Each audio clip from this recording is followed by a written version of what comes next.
Universitas Muhammadiyah Surabaya ingin mengerjakan tugas dari Bapak Sentot Imam Haryono. Perkenalkan, saya Najwa Bagi Sabrina, Pak. Saya Zarisa Sakila. Saya Emir Cecilia Ramadhani. Dari jurusan manajemen untuk fakultas Ekonomi dan Bisnis. bisnis. Ini untuk apa, mata kuliah apa kalau kita tahu? Untuk kuliah pengantar bisnis manajemen. Oke, ya. Oke, terima kasih adik-adik untuk ini kesempatannya. Jadi saya di sini sangat terbuka di situ untuk membantu untuk mensupport beberapa pertanyaan dari adik-adik semua. Mungkin kita bisa mulai saja.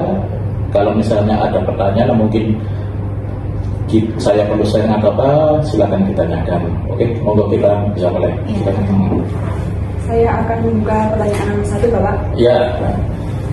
Pertanyaan nomor 1. Ya. Bisakah dijelaskan posisi dan tingkat manajemen Bapak Adit di sini? Oke. Mungkin saya jawab dulu ya. Jadi di sini saya sebagai area manager untuk PT Johnson Control. PT Johnson Control sendiri itu adalah perusahaan internasional, jadi perusahaan asal Amerika Serikat yang kita fokus untuk produk beberapa equipment untuk teknologi tinggi. Jadi kalau mungkin adik-adik tahu di gedung-gedung, di bangunan-bangunan industri atau apa yang ada sistem seperti kontrol atau apa, itu produk yang kami supply. Jadi di sini saya sebagai area manager yang menangani untuk wilayah Indonesia Timur. Jadi Indonesia Timur sendiri itu termasuk di area Jawa, di area Kalimantan, Sulawesi, Bali, sama Nusa Tenggara. Oke, seperti itu. Terima kasih, Bapak. Ya. Lanjut pertanyaan yang kedua. Berapa lama Bapak Adit menempati posisi sekarang sejak kali pertama masuk dalam perusahaan ini? Oke. Jadi untuk experience saya di sini untuk posisi leadership ini manager, saya sudah 7 tahun di sini dengan bidang yang sama. Ya. Pada posisi Bapak Adit, Ya. saat ini keterampilan manajemen apa yang paling banyak digunakan? Oke. Mungkin ini juga buat adik-adik ke depannya ya. Jadi memang dari seorang leader ya, kita bicara untuk leader ya, seorang manajer itu adalah seorang leader. Jadi pastinya yang paling menonjol di sini adalah kemampuan untuk leadership gitu. Jadi mungkin kalau di bangku kuliah saya dulu itu mungkin ada juga akan mendapati namanya LKMM ya, LKM lah, itu bagus sebenarnya, itu seperti itu. Jadi itu bisa membentuk karakter sebagai leadership di situ. Jadi leadership itu apa? Jadi leadership itu nggak cuma kemampuan kita memerintah orang, bukan. Jadi gitu. Jadi yang perlu digarisbawahi bahwa seorang leader itu bukan hanya memerintah, tapi dia bisa memberikan contoh, bisa memberikan karakter untuk timnya gitu. Jadi bekerja sebagai tim itu sangat dibutuhkan. Kemampuan-kemampuan lain seperti manage itu banyak ya. Jadi memanage yang kita pimpin itu adalah manusia, orang. Jadi gimana kita bisa menyentuh sisi humanis, misalnya dalam pembagian waktu kerja atau apa gitu, kita harus tahu dia itu kondisinya bagaimana, keahliannya apa, itu yang itu adalah salah satu dari kemampuan leadership itu sendiri, seperti itu. Selain leadership, yang kedua adalah kemampuan dalam pengelolaan manajemen itu sendiri. Jadi manajemen itu bisa jadi dalam pengelolaan manajemen untuk waktu, manajemen untuk manpowernya, manpower itu orangnya, terus untuk manajemen sumber daya yang lain. Misalnya dia dalam sebuah bisnis proses kan kita nggak kerja sendiri, jadi kita bisa melakukan pengaturan dengan beberapa bidang yang lain seperti itu. Oke, baik. Pertanyaan selanjutnya, Pak. Saat menjalankan fungsi manajemen, dapatkah Bapak uraikan penggunaan waktu selama jam kerja atau harinya? Oke, jadi untuk dalam memanage sesuatu hal itu kita memang untuk untuk kemudian bisnis kita ini kan bisnis untuk servis ya, bisnis servis dan bisnis untuk engineering. Jadi kita tidak berpatokan pada waktu baku. Jadi kita yang lakukan adalah priority. Jadi kita harus tentukan priority dulu. Jadi dalam memanage hal, kita harus tahu kondisinya. Misalnya ada situasi A, dia itu situasi A itu sebenarnya bisa terhandle dan dia tidak terlalu prioritas atau urgensi. Masalah urgensi itu gini, kalau itu nggak dikerjakan sebenarnya nggak apa-apa gitu. Nah, kita harus tahu dulu apa yang jadi prioritasnya gitu. Misalnya situasi B, ternyata situasi B itu nantinya bisa berimbas kepada keseluruhan tim. Misalnya ada case misalnya kalau B ini nggak dikerjakan, tim ini bakal chaos. Nah, yang penting itu kita harus melakukan prioritas dalam waktu manajemen itu. Jadi harus kita tahu prioritasnya, kita tahu mana yang bisa kita handle, sehingga kita bisa menentukan goal mana yang bisa kita kerjakan terlebih dahulu seperti itu. Jadi kalau dalam di bisnis itu memang banyak ya. Jadi kalau di bisnis kami ini kan kita perusahaan internasional global, kita nggak terpaku waktu ini jam ini, ini jam ini tidak. Jadi menjadi prioritas dari bisnis kita dulu, itu yang perlu kita lihat seperti itu. Oke. Baik, pertanyaan selanjutnya, apakah Bapak juga menggunakan waktu di luar jam kerja untuk menjalankan fungsi manajemen bagi perusahaan? Bisakah diuraikan penggunaan waktunya? Oke, ya pasti, itu pasti ya. Jadi bisnis kita tidak berhubungan aja dengan bisnis, tidak hanya untuk support barang, kita juga berbisnis dengan manusia. Jadi kita juga ada jasa maksudnya bukan jasa. Jadi kita juga bisnis barang dan jasa gitu ya. Pada saat bisnis barang kita kan hanya mengikuti alur apa yang kita jual, terus kita bisa mendeliver sehingga dia bisa menjadi profit buat perusahaan. Tapi saya juga di sini memanage namanya manpower. Jadi kita itu ada namanya teknisi, tim teknisi atau apa.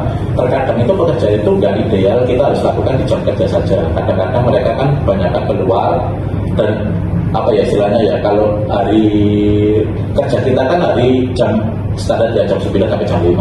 Tapi terkadang mereka di lapangan itu, di tempatnya customer itu mereka harus mobile. Kadang itu hari Sabtu mereka masih tetap kerja, kadang Minggu masih tetap kerja. Jadi dengan penggunaan teknologi sekarang kayak ini, misalnya iPad, terus handphone atau laptop atau apa, kita itu tetap bisa memanage. Jadi misalnya misalnya tim saya ada di area Bali gitu, Pak ini habis dari tempat ini saya harus kemana lagi Pak ya lah.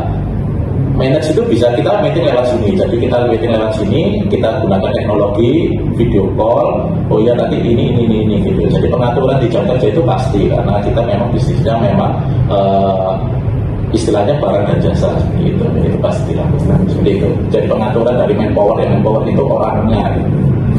Ya seperti itu. Selanjutnya, bagaimana masalah etika dipraktekkan dalam perusahaan? Bisakah Bapak beri contoh? Oke. Jadi PT Johnson Control ini adalah afiliasi dari Johnson Control Incorporation dari Amerika Serikat. Perusahaan asing akan menggunakan etika bisnis paling ketat. Ya, jadi kita itu ada etika bisnis sendiri. Jadi bisnis kita mengacu kepada etika seperti integrity first. Mungkin kalau ada tahu integrity first itu apa? Integrity first itu adalah etika kejujuran dalam berbisnis. Jadi kita sangat melarang, bahkan mengharapkan dalam bisnis itu seperti bribery itu apa? Kayak suap, korupsi tidak diperkenankan, konflik kepentingan misalnya, ini saya adiknya si ini masuk lebaran sini, itu tidak diperkenankan. Jadi semuanya itu prosesnya itu berdasarkan etika. Kita terkadang memang bisa jadi fail dalam sebuah proyek atau apa dalam bisnis karena yaitu terbentuk sama etika. Jadi orangnya minta aneh-aneh gini-gini, ya sudah, kita tidak bisa melakukan itu, ya kita fail. Jadi kita tinggalkan itu. Jadi itu adalah nilai-nilai dari perusahaan kita, karena memang itu sudah istilahnya ya sudah tersampaikan secara global di seluruh dunia, termasuk sekarang di Indonesia juga yang saya pegang. Jadi itu adalah aturan ketat yang harus dilaksanakan seperti itu. Selanjutnya ya Bapak, bagaimana membangun dan memelihara praktek etika itu berjalan dengan baik? Oke, praktek etika itu bisa dijalankan dalam beberapa proses ya. Kalau mungkin ini saya ngobrolnya dari experience saya. Jadi yang pertama kita harus mengkomunikasikan dulu. Jadi dari sisi top manajemen ke atas itu harus mengkomunikasikan secara berurutan hingga ke timnya masing-masing. Harus dikomunikasikan dan timnya harus paham. Kalau misalnya satu arah komunikasi tapi mereka nggak paham, itu nggak akan jalan. Jadi harus dikomunikasikan. Terus yang kedua, itu harus dilaksanakan. Dilaksanakan itu banyak prosedurnya. Bisa dilihat dengan monitoring tertentu. Apakah si A ini sudah menjalankan, si B ini sudah menjalankan atau belum, si C sudah menjalankan gitu. Nah, setelah prosedur itu dijalankan, sudah dikomunikasikan dan dilaksanakan, itu ada namanya itu result. Resultnya itu dalam bentuk apa? Apakah dari ini nanti karyawan bersangkutan itu tidak paham atau malah melanggar atau apa, makanya itu ada namanya punishment and recognition. Jadi punishment itu apa?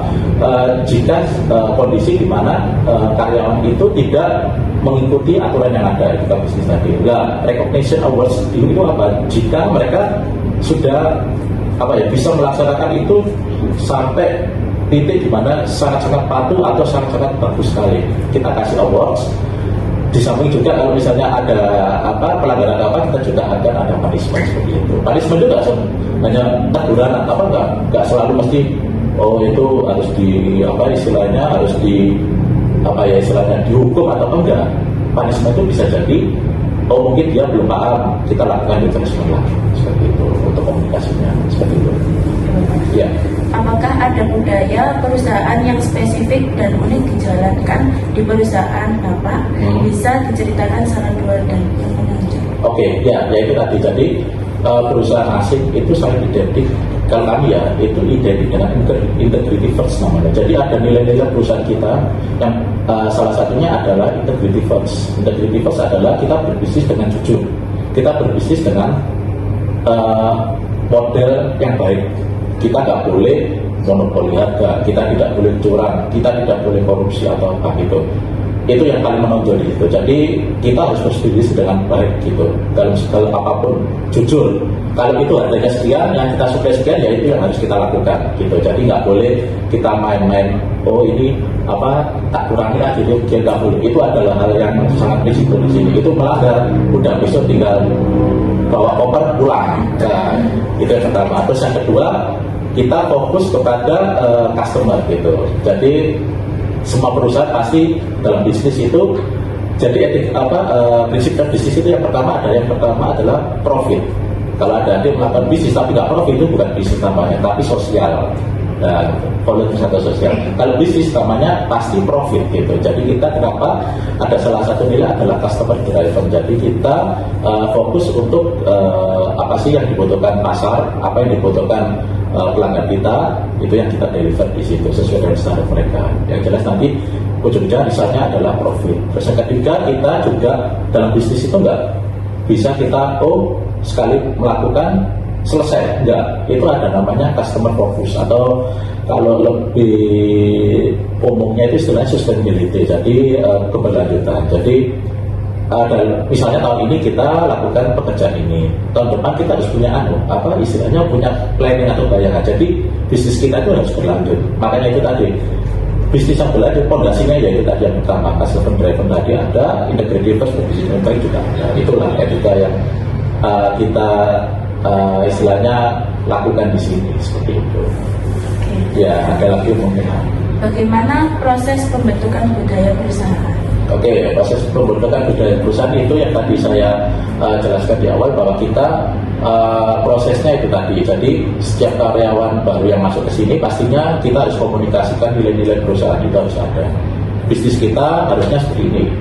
Harus seperti ini, harus seperti ini. Dan jadi kita harus integratif, jujur, customer driven, people fokus, itu harus ada semua. Jadi maksudnya itu kita tekankan ke mereka untuk komunikasi. Komunikasi itu dua arah ya. Jadi nggak kita satu arah menjelaskan mereka, tapi mereka nggak paham, enggak. Mereka juga harus paham. Terus yang kedua, kita itu tadi lakukan, jadi monitoring. Jadi setelah mereka melakukan, mereka paham, mereka praktek. Dalam misalnya tim sales ya di sini, tim sales itu kan jualan misalnya ketemu si A si B yang dia itu kita lakukan ini aja deh, yang itu ternyata terintegrasi penyuapan korupsi, ya jangan dilakukan lah. Kita itu ada monitoring sendiri di situ. Oh ini ternyata tidak terlibat, tidak melakukan, ya sudah, berarti sesuai dengan rules kita. Nah setelah dilakukan itu tadi, nanti kita lihat resultnya. Kita monitor, dari monitoring itu kita lihat resultnya. Apakah dia melakukan itu dengan baik, ataukah ada pelanggaran, ataukah gimana gitu. Jadi kalau dia bisa menjalankan itu dengan baik, kan ya biasanya kita lakukan seperti recognition awards itu tadi. Jadi kita kasih reward dia dalam bentuk misalnya ya kayak penghargaan atau apa gitu. Tapi bagaimana dengan yang melanggar? Kita lihat juga punishment itu ada dua hal. Memang itu pelanggaran berat dan tidak bisa yang sudah dilakukan berkali-kali dan sudah fatal, atau dia mungkin tak paham, jadi kita lakukan refreshment. Itu budaya yang kita menjalankan budaya dosen seperti itu di sini. Ya. Terima kasih Pak Atif udah mau jadi wawancara. Kita dapat ilmu baru. Ya, jadi yang penting mungkin ini sebagai juga masukan juga pada adik nanti. Terkadang itu pada saat kita pembahasan di materi kuliah itu kan, ini apa sih kok istilah gini, ini kenapa sih kita belajar ini? Itu ikuti aja. Ilmu itu nggak akan dimanfaatkan pada saat itu. Tapi nanti setelah adik lulus atau ke masyarakat, apalagi nanti punya bisnis, ilmu itu akan bermanfaat. Jadi kalau saran saya, masukan saya, apapun sesulit apapun itu mata kuliah atau apa, tetap ikuti. Tetap amalkan ilmunya. Kalau memang mungkin penyampai seperti dosen, Pak saya nggak cocok dosennya, nggak ada masalah. Tetap ikuti, ambil ilmunya di situ. Gitu. Terkadang soalnya nanti kalau sudah keluar kuliah, terus ketemu masyarakat masyarakat di situ itu dalam dunia bisnis, dunia kerja. Ya mungkin kalau ada sekarang asistensi dosen itu ada yang istilahnya hilang atau apa, itu hanya 2% doang. 98% itu aktualnya itu lebih parah setelah di dunia kerja gitu. Jadi tidak usah khawatir, semuanya pernah merasakan. Pokoknya kalau kuliah misalnya nanti sulit atau apa, atau ilmunya ini apa sih maksudnya ini, tetap ikuti saja kayak gitu ya. Ya mungkin ada lagi. Sudah cukup Pak. Ya. Baik, saya tutup. Wassalamualaikum warahmatullahi wabarakatuh.